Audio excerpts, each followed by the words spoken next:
By August 1944, the streets of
question and enforced them without mercy. As fascism consolidated its power,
III dismissed Mussolini, had him arrested, and appointed Marshal Pietro Badoglio to negotiate with the Allies. For the first time in 20 years, fascism's hold on Italy faltered, but the fall of Mussolini did not bring peace. The Germans reacted within days. Their armies poured into Italy, disarming Italian troops and occupying the northern and central regions. Mussolini, rescued from captivity by German commandos, was reinstated as the head of a puppet government, the Italian Social Republic, headquartered in Salo on Lake Garda.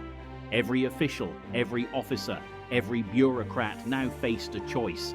Some fled south to join the Allies or to disappear into the civilian population. Others stayed, clinging to the illusion of loyalty or fearing retribution from the Germans. Pietro Caruso chose loyalty. he renewed his oath to Mussolini and accepted his most important post yet, police chief of Rome under German occupation. It was a title that would soon become his curse. From his office in the center of Rome, Caruso wielded near total authority over the city's police forces. He worked directly under the supervision of Herbert Kappler, the SS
rifles, but before the order was given, civilians broke through the cordon.